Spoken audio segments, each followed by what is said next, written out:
Hello to all of my subscribers. This is Donald Earl Collins again, coming to you from my Substack, Fool's Gold: Confessions from an Educated Fool. It's been a while. This is probably my first or second video recording for the year to go Substack, because I've mostly been writing and doing other stuff related to that. So, to all of my subscribers, paid and free, thank you for watching me once again. Thank you for reading over the last few weeks. Thank you for your commentary on things that I've posted. I'm getting back in the swing of things and so on the video front, and hopefully I'll be posting more of these in the next few months. Today I want to talk to you about basically men. How men are, well, hot garbage. All men, not just white guys, not Caucasian guys, as somebody at a talk I went to recently kept calling white guys. No, unless you're a police officer, terms white. Um, Not Latinx, Latino men, not African men, not Asian men, not indigenous men, not black men. All men, writ large, are basically hot garbage. And how do I know this? Because we've had, a lot of things come out about guys over the last few weeks that kind of proves on a really, well, maybe on a minute by minute basis, if not a second by second basis, that many men are assholes. If not most men, if not just about all men. And by the way, I'm not completely excluding myself from that, right? In the sense that, no, have I committed any crimes? Have I raped or sexually assaulted or molested or done anything to harm women in that sort of way? No, I've not done that. Um, the closest I've come is to simple assault when I was 17, and even that is more about embarrassment and bumping into people and being clumsy than it is about anything else, right? So, and I've talked about that elsewhere. Not a crime, just not good. Um, but generally speaking, no. as far as I know, there's nothing I've done to physically harm any women in my entire life. All right, but men are assholes, and we do say sexist things. We do sometimes do misogynistic things. We um, do things in a way that might be potentially exclusionary, sexist, and so on and so forth. And more than that, we're assholes to each other. Shoot, as someone who's a survivor of sexual assault at 6, of child abuse growing up and domestic violence growing up, as someone who has dealt with the toxicity of workplaces run by men, run by white men, run by black men, the toxicity of graduate school, and Joe Trotter is my advisor, and Bruce Anthony Jones is on my dissertation committee, I can attest that men are complete doggish assholes, period, right? And it doesn't matter if they're left or right. It doesn't matter if they grew up in poverty or they grew up with all the advantages that being in the elite class gives you.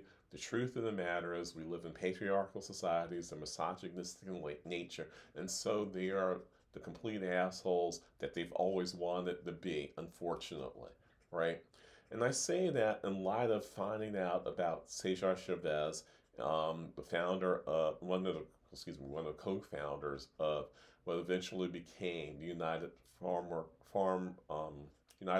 Workers Union, um, and his other co-founder Dolores Huerta, and how he coerced her to have sex with her once and raped her another time, leading to the birth of 2 kids that she ended up giving up for adoption.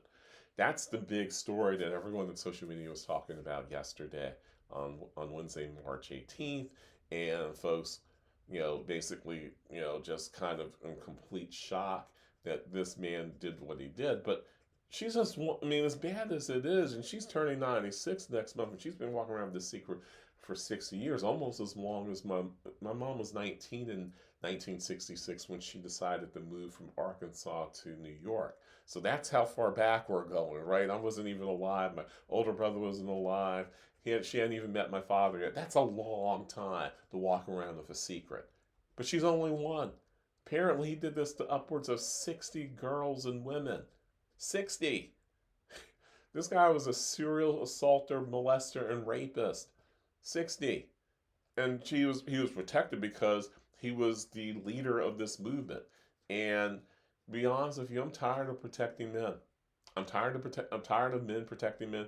I'm tired of I mean, I understand why women protect men, but to some extent, I'm also tired of that too. But I'm tired of our society trying to protect people because oh, he's a leader. Oh, he's helping us, helping people with labor reforms and getting equal pay for equal work and not being thrown out of jobs because he formed a union kind of stuff and dealing with civil rights issues and for migrant and seasonal workers and things of that nature. So what? Yeah, that's how I feel about it, right? You know, I'm tired of trying to uphold a certain standard and try to keep things in house because this person who happens to be a breadwinner, or this person who happens to be the president of the United States, or this person who happens to be a key figure in something or other needs to be protected. I've been thinking about doing this piece, this for my Substack, and what talking about you right now since weeks before this expose about Cesar Chavez came out yesterday, though, and that was when a month and a half ago, this rookie player from the Atlanta Falcons, James Pierce Jr., decided to run his Lamborghini SUV into um, Los Angeles Sparks player Rickea Jackson's car. Right? He had been stalking his now ex girlfriend for weeks. Apparently, she had made 7 calls to 911 about this man. Apparently, he had been warned to stay away from her. But nope, he decided to stalk her, use his car in the Miami-Dade County to hit her car, and try to go after her because she broke up with him. Right? I mean, when I say men are hot garbage, it's based on experience. It's based on knowing how men think. It's because I am a man and know what it's like to live in this society that I know how men think, right?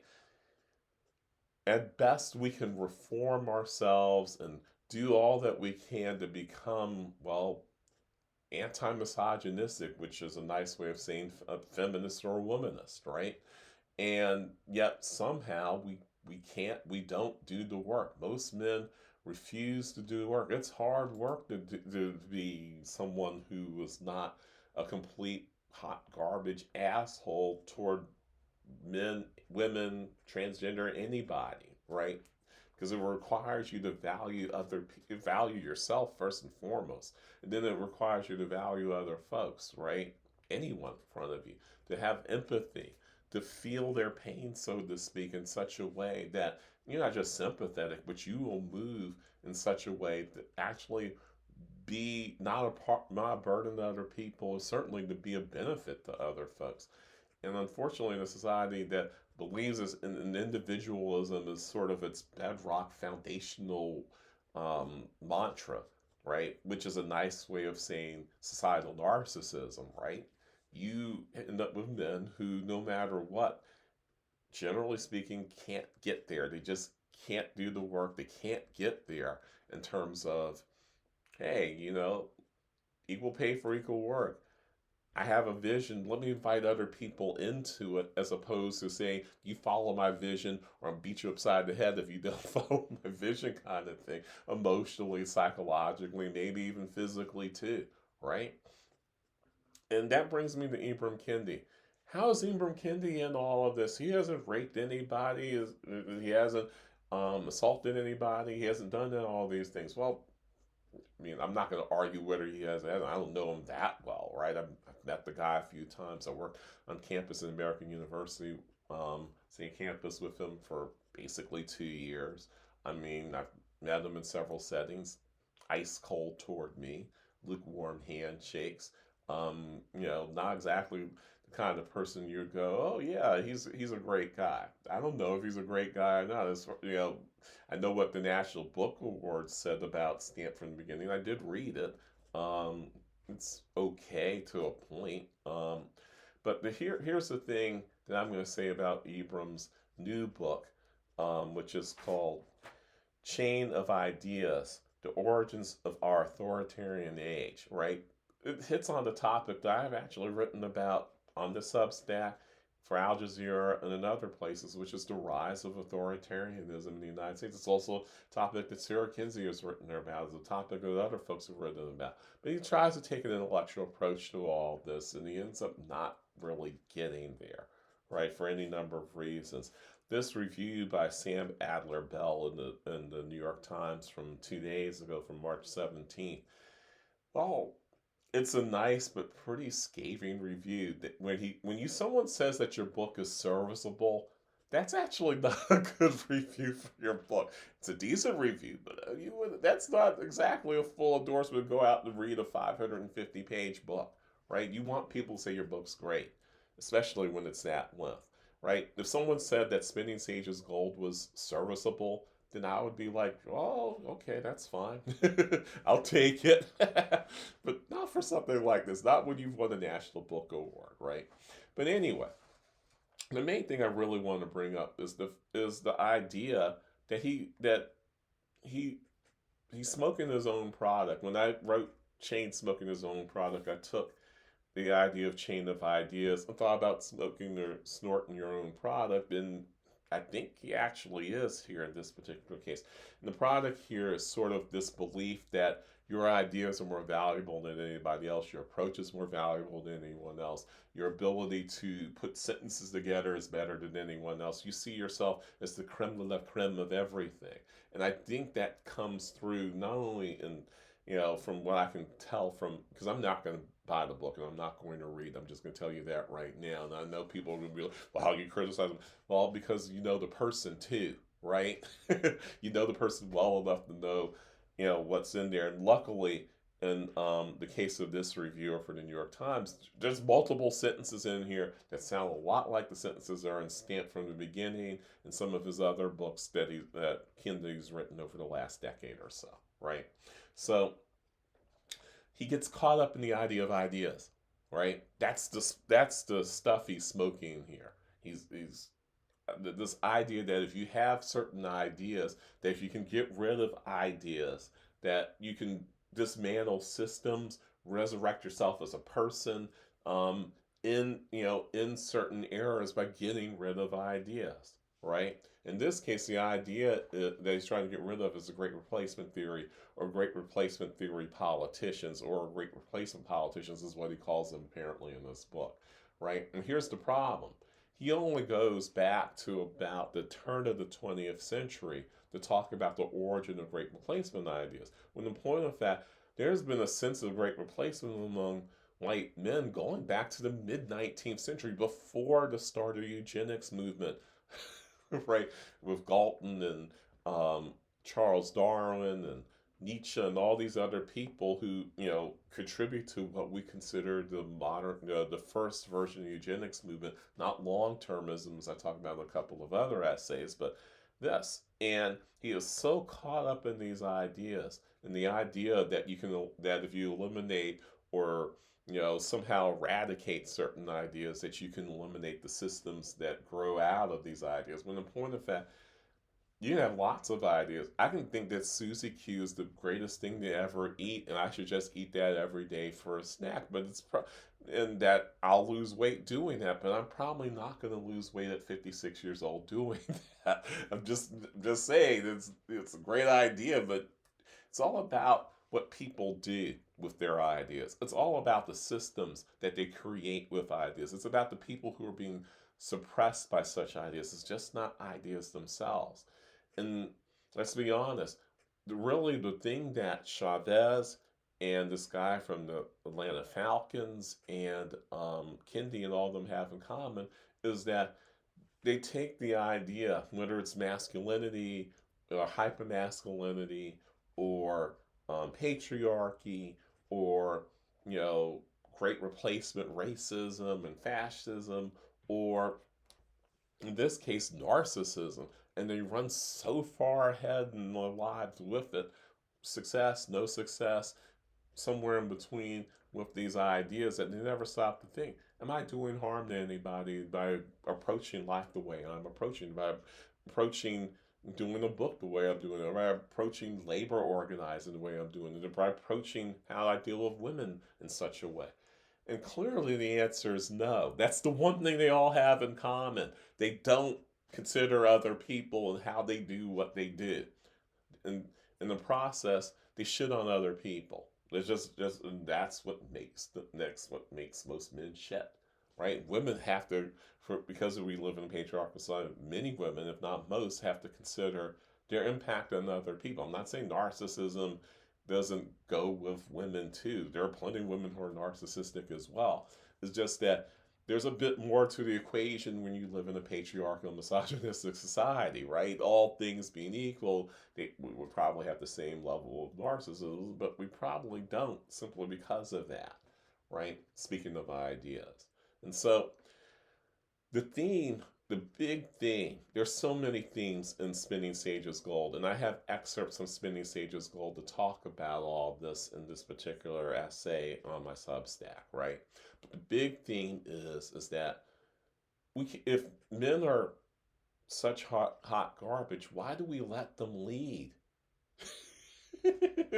I mean, seriously, why should we center leadership on men? There's so many books about men and leadership. There's so many assumptions that a movement can't survive if a man's not leading it. There's so many assumptions that a movement can't move forward, can't actually make impact unless a man is leading it. And it doesn't matter in this case, is certainly a part of this equation. But even if you account for race, that's still the notion, because we live in a society like this, that men should just be leading and women somehow should just do all the groundwork. And I call bullshit on that.